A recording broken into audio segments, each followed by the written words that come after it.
Capítulo 7º. Dos embargos de terceiro. Artigo 674.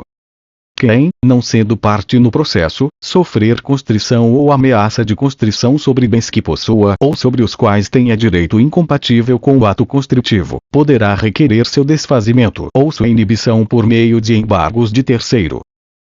Parágrafo 1º. Os embargos podem ser de terceiro proprietário, inclusive fiduciário, ou possuidor. Parágrafo 2º. Considera-se terceiro, para ajuizamento dos embargos. Inciso 1º. O cônjuge ou companheiro, quando defende a posse de bens próprios ou de sua meação, ressalvado o disposto no artigo 843. Inciso 2º. Adquirente de bens cuja constrição decorreu de decisão que declara a ineficácia da alienação realizada em fraude à execução. Inciso 3º. Quem sofre constrição judicial de seus bens por força de desconsideração da personalidade jurídica, de cujo incidente não fez parte.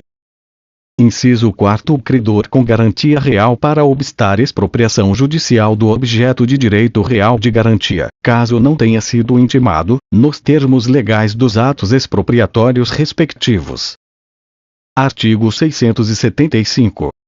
Os embargos podem ser opostos a qualquer tempo no processo de conhecimento, enquanto não transitada em julgado a sentença e, no cumprimento de sentença ou no processo de execução, até 5 dias depois da adjudicação, da alienação por iniciativa particular ou da arrematação, mas sempre antes da assinatura da respectiva carta.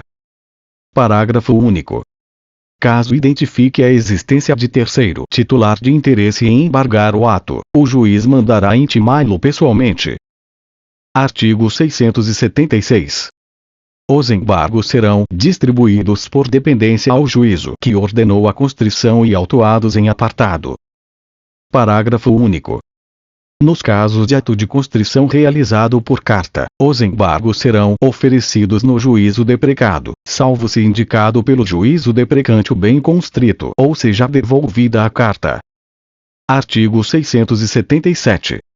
Na petição inicial, o embargante fará a prova sumária de sua posse ou de seu domínio e da qualidade de terceiro, oferecendo documentos e rol de testemunhas.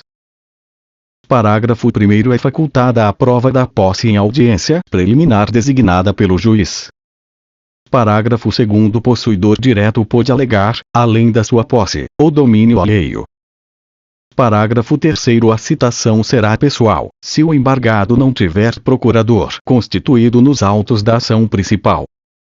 Parágrafo 4º. Será legitimado passivo o sujeito a quem o ato de constrição aproveita, assim como o será seu adversário no processo principal quando for sua indicação do bem para a constrição judicial. Artigo 678. A decisão que reconhecer suficientemente provado o domínio ou a posse determinará a suspensão das medidas constritivas sobre os bens litigiosos objeto dos embargos, bem como a manutenção ou a reintegração provisória da posse, se o embargante a houver requerido. Parágrafo único. O juiz poderá condicionar a ordem de manutenção ou de reintegração provisória de posse à prestação de caução pelo requerente, ressalvada a impossibilidade da parte economicamente hipossuficiente.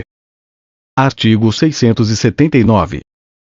Os embargos poderão ser contestados no prazo de 15 dias, fim do qual se seguirá o procedimento comum. Artigo 680. Contra os embargos do credor com garantia real, o embargado somente poderá alegar que: inciso 1º. O devedor comum é insolvente. Inciso 2º. O título é nulo ou não obriga a terceiro. Inciso 3º. Outra é a coisa dada em garantia. Artigo 681. Acolhido o pedido inicial, o ato de constrição judicial indevida será cancelado, com o reconhecimento do domínio, da manutenção da posse ou da reintegração definitiva do bem ou do direito ao embargante. Capítulo 8º. Da oposição. Artigo 682.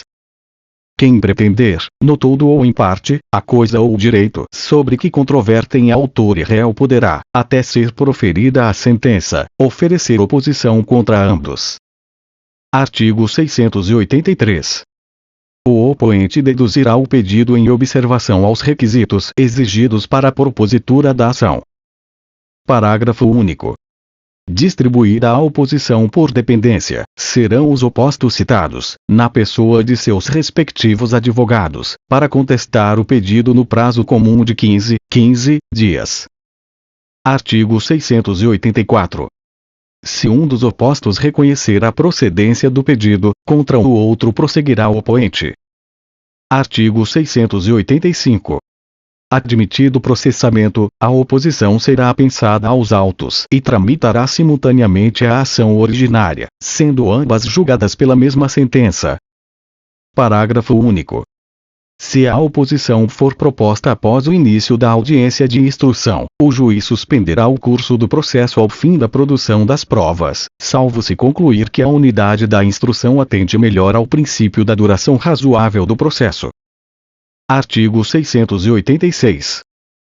Cabendo ao juiz decidir simultaneamente a ação originária e a oposição, desta conhecerá em primeiro lugar. Capítulo 9. Da habilitação. Artigo 687. A habilitação ocorre quando, por falecimento de qualquer das partes, os interessados houverem de suceder-lhe no processo. Artigo 688. A habilitação pode ser requerida. Inciso 1º pela parte, em relação aos sucessores do falecido. Inciso 2º pelos sucessores do falecido, em relação à parte. Artigo 689. Proceder-se à habilitação nos autos do processo principal, na instância em que estiver, suspendendo-se, a partir de então, o processo. Artigo 690. Recebida a petição, o juiz ordenará a citação dos requeridos para se pronunciarem no prazo de 5 dias. Parágrafo único. A citação será pessoal, se a parte não tiver procurador constituído nos autos. Artigo 691. O juiz decidirá o pedido de habilitação imediatamente, salvo se este for impugnado e houver necessidade de dilação probatória diversa da documental, caso em que se determinará que o pedido seja autuado em apartado e disporá sobre a instrução. Artigo 692. Transitada em julgado a sentença de habilitação, o processo principal retomará o seu curso, e cópia da sentença será juntada aos autos respectivos. Capítulo 10. Das ações de família. Artigo 693. As normas deste capítulo aplicam-se aos processos contenciosos de divórcio, separação, reconhecimento e extinção de união estável, guarda, visitação e filiação. Parágrafo único. A ação de alimentos e a que versar sobre o interesse de criança ou de adolescente observarão o procedimento previsto em legislação específica, aplicando-se, no que couber, as disposições deste capítulo. Artigo 694. Nas ações de família, todos os esforços serão empreendidos para a solução consensual da controvérsia, devendo o juiz dispor do auxílio de profissionais de outras áreas de conhecimento para a mediação e conciliação. Parágrafo único. A requerimento das partes, o juiz pode determinar a suspensão do processo enquanto os litigantes se submetem à mediação extrajudicial ou a atendimento multidisciplinar. Artigo 695. Recebida a petição inicial e, se for o caso, tomadas as providências referentes à tutela provisória, o juiz ordenará a citação do réu para comparecer à audiência de mediação e conciliação, observado o disposto no artigo 694.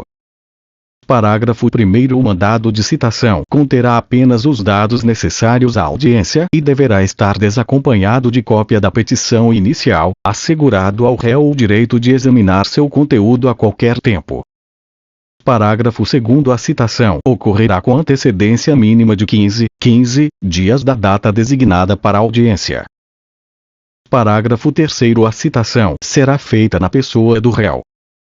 Parágrafo 4º. Na audiência, as partes deverão estar acompanhadas de seus advogados ou de defensores públicos. Artigo 696. A audiência de mediação e conciliação poderá dividir-se em tantas sessões quantas sejam necessárias para viabilizar a solução consensual, sem prejuízo de providências jurisdicionais para evitar o perecimento do direito. Artigo 697. não realizado o acordo, passarão a incidir, a partir de então, as normas do procedimento comum, observado o artigo 335. Artigo 698. Nas ações de família, o Ministério Público somente intervirá quando houver interesse de incapaz e deverá ser ouvido previamente a homologação de acordo. Parágrafo único. O Ministério Público intervirá, quando não for parte, nas ações de família em que figure como parte vítima de violência doméstica e familiar, nos termos da Lei nº 11.340, de 7 de agosto de 2006, Lei Maria da Penha. Artigo 699. Quando o processo envolver discussão sobre fato relacionado a abuso ou a alienação parental, o juiz, ao tomar o depoimento do incapaz, deverá estar acompanhado por especialista.